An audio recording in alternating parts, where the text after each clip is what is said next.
آپ نے تو جس دور میں زندگی کا آغاز کیا، سائنس اور ٹیکنالوجی کے اندر جو ارتقاء ہوا ہے، اور وہ جس طرح فرماتے ہیں، شاعر بھی کہتا ہے کہ محو حیرتوں کی دنیا کیسے کیا ہو جائے گی، یعنی ایک طوفان ہے ہر طرف. روزانہ ہم دیکھتے ہیں کہ نئی سے نئی چیز ایجاد ہو رہی ہے آنکھوں کے سامنے. موبائل فون، یہ جی پی ایس، اور اس کے بعد یہ لائیو ٹرانسمیشن کے سلسلے.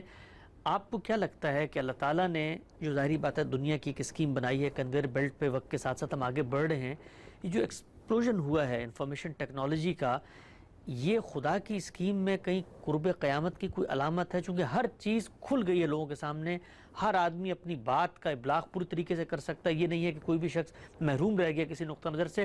سب چیزوں کے اندر ایک تغیر آیا ہے.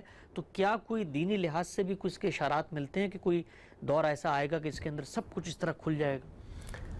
یہ بات اس اسلوب میں تو نہیں کہی گئی، لیکن آپ کہہ سکتے ہیں کہ جو علامات عام طور پر بیان کی جاتی ہیں ان میں کچھ اس کی جھلک آپ کو محسوس ہوتی ہے. اچھا. اور ہو سکتا ہے کہ بعض تمثیلات کو جب ہم اس طریقے سے دیکھیں تو ان کے نئے مفاہیم پر ہم پر واضح ہو جائے.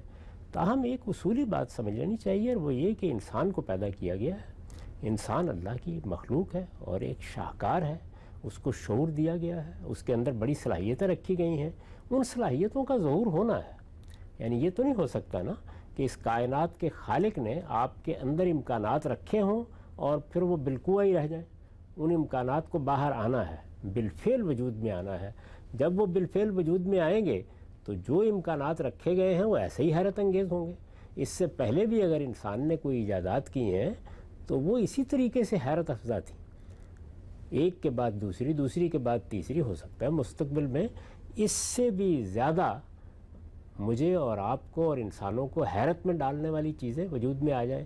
جتنے امکانات انسان کے اندر ہیں، بظاہر تو عقل یہی کہتی ہے کہ ان سب کا ظہور ہو جائے گا جس دن، تو اللہ تعالیٰ کی طرف سے اسکیم بھی پوری ہو جائے گی اور پھر دنیا کو ختم ہونا ہے. دنیا کے ختم ہونے کی کچھ علامتیں مقرر کی گئی ہیں، وہ بظاہر لگتا ہے کہ پوری ہو رہی ہیں. ان میں خاص طور پر قرب قیامت کی جو دو علامتیں ہیں وہ تو ہماری آنکھوں کے سامنے اس وقت پوری ہو چکی ہیں. اور باقی علامات کے بارے میں بھی آثار محسوس ہو رہے ہیں، اور پیغمبروں نے بھی یہی بتایا ہے، اور رسالت مآب صلی اللہ علیہ وسلم نے تو خاص طور پر کہا ہے کہ میرا زمانہ اور قیامت ایسے ہی ہے جیسے دو انگلیاں ساتھ ساتھ ہیں. تو یہ وقت اب آنے والا ہے. اس کی بہت سی چیزیں اس وقت ہمارے سامنے ہیں. یاجوج و ماجوج کے خروج کو خود قرآن نے علامت قرار دیا ہے. ہم اس موضوع پر بہت تفصیلی گفتگویں بھی کر چکے ہیں. تو علامات موجود ہیں، دنیا ختم ہونے کے قریب ہے، لیکن وہ قریب میرے اور آپ کے لحاظ سے نہیں ہے، وہ علم الہی کے لحاظ سے ہے. یعنی حضور نے فرمایا کہ میرے بعد دو انگلیوں کی طرح قریب ہے، لیکن اس پر بھی 15 صدیاں گزر چکی ہیں. تو نہیں کہا جا سکتا کہ ابھی کتنا وقت باقی ہے اور کتنے امکانات ہیں جو بالفعل ہمارے سامنے آ جائیں گے. کتنی چیزیں ہیں جو اس وقت چھپی ہوئی ہیں، ان کو ہم ظاہر دیکھ لیں گے. میں نے صرف اصولی بات عرض کی ہے کہ اگر کوئی مخلوق بنائی گئی ہے اور اس کے اندر اسی دنیا میں بہت سی چیزوں کے ظہور کے امکانات رکھے گئے ہیں، تو بہرحال ان کے ظہور میں آنے کے بعد ہی اس دنیا کو ختم ہونا چاہیے. ٹھیک ہے، نقطہ واضح ہوا. ہم سب آگے بڑھاتے ہیں سلسلہ گفتگو کو. آپ کے علم میں ہے آج کل پاکستان کے اندر جو معاشی صورتحال ہے اور روپے کی جو ویلیو ہے، قدر ہے، وہ روز بروز گر رہی ہے.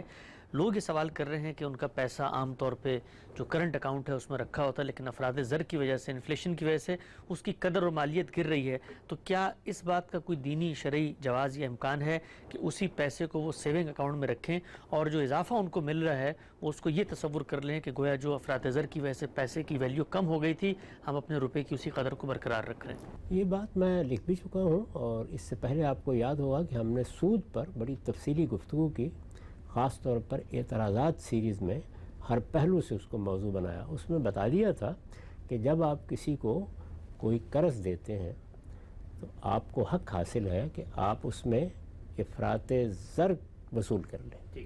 یہ اصولی بات بیان کر دی جا چکی ہے. اب ظاہر ہے کہ جو مختلف قسم کی ٹرانزیکشنز ہو رہی ہیں، کوئی بینکوں کے ساتھ ہو رہی ہے، کوئی انشورنس کمپنیوں کے ساتھ ہو رہی ہے، کوئی کاروباروں میں ہو رہی ہے، کوئی بیع و شراء میں ہو رہی ہے، ان میں سے ایک ایک کو دیکھ کر فیصلہ کرنا ہوگا کہ کہاں آپ یہ حق رکھتے ہیں اور کہاں یہ حق آپ نہیں رکھتے.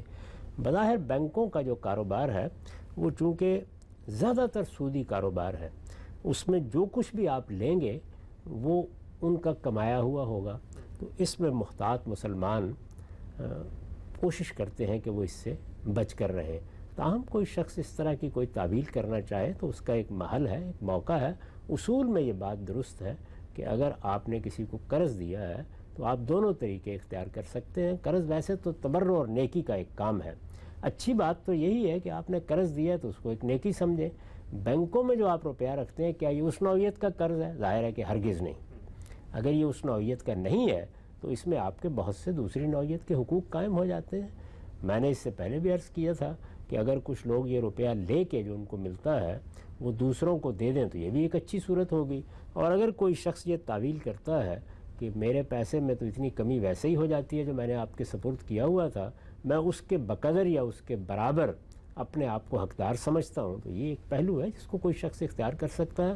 تاہم محتاط مسلمانوں کا جو طریقہ اس سے پہلے رہا ہے میں اس کو پسند کرتا ہوں. ٹھیک ہے صاحب، واضح ہو نقطہ، آگے بڑھاتے ہیں سلسلہ گفتگو. اچھا عام صاحب، یہ آپ کے علم میں ہوگا ڈالر کی جو قدر ہے اس میں اضافہ ہو رہا ہے. ڈالر تو خیر وہی ہے، روپے کی قدر میں بہت کمی ہو رہی ہے. بہت سارے لوگوں نے بات پوچھی، لین دین زبانی ہوتا ہے ہمارے، آپ کو پتہ ہے کلچر میں.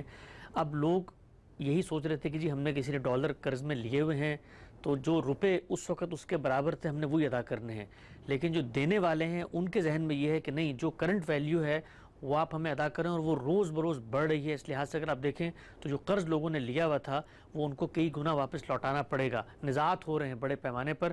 تو اس میں کیا چیز فیصلہ کن ہوگی؟ اگر کوئی چیز لکھی بھی موجود نہیں ہے اور میں نے آپ سے اعتماد میں ڈالر لے لیے ہیں تو کیا مجھے اب آج کی رقم کے لحاظ سے روپے واپس کرنے ہیں یا جو اس وقت تھے وہی واپس کرنے جو آپ نے لیا ہے وہی واپس کریں گے. ڈالر لیا ہے تو ڈالر واپس کریں، روپیہ دیا ہے تو روپیہ واپس. لیکن ڈالر لے کے کہا تھا کہ روپے واپس کرنے ہیں تو کس زمانے کے لحاظ سے ریٹ ایڈجسٹ ہوگا؟ اگر آپ نے یہ کہا تھا کہ میں نے ڈالر لیے ہیں لیکن میں روپوں میں واپس کروں گا تو پھر آپ کو واضح کرنا چاہیے تھا اس موقع کے اوپر کہ آپ کس شرح کے ساتھ واپس کریں گے.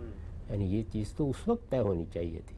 اب اگر اس طرح کی باتیں کی جائیں گی تو اس میں نزاع کے سوا اور کیا چیز ہے واقع ہوگی. اصل چیز یہ ہے کہ جس وقت آپ کوئی قرض کا معاملہ کرتے ہیں تو واضح کریں اس بات کو کہ یہ قرض کس صورت میں دیا جا رہا ہے، کس طرح واپس لیا جائے گا، تاکہ اس طرح کے نزاعات نہ ہوں. یہی وجہ ہے کہ اللہ تعالیٰ نے اپنی کتاب میں اس بات کا پابند کیا کہ قرض کے معاملات لکھے جائیں گے اور بڑی احتیاط کے ساتھ لکھے جائیں گے. اس میں دستاویز کیسے لکھنی ہے، اس پر گواہ کیسے بنانے ہیں، ایک تفصیلی قانون اس کے بارے میں خود اللہ تعالیٰ نے اپنی کتاب میں نازل فرمایا. مجھے کئی برس تک یہ احساس ہوتا تھا کہ اس کی کیا ضرورت ہے، لیکن یہ حقیقت ہے کہ لوگوں کے رویوں کو دیکھ کر یہ اندازہ ہوتا ہے کہ یہ بہت ضروری ہے. اسی سے نزاعات پیدا ہوتے ہیں. جب آپ قرض لیتے ہیں تو ہر چیز کو طے کر لیجئے. اب اگر کوئی مطالبہ آپ کر رہے ہیں، کوئی مطالبہ کوئی دوسرا آدمی کر رہا ہے تو یہ ایک نزاع کی چیز ہے. اس میں اگر آپس میں مل کے کوئی چیز طے ہو جاتی ہے تو بہت اچھی بات ہے. دونوں فریق اتفاق کر لیں، مجھے اور آپ کو اس پہ کیا اعتراض کرنا ہے. اور اگر ایسا نہیں تو پھر کسی عدالت میں معاملہ جائے گا، پھر وہاں سے جو فیصلہ ہو جائے گا اس کو قبول کرنا چاہیے.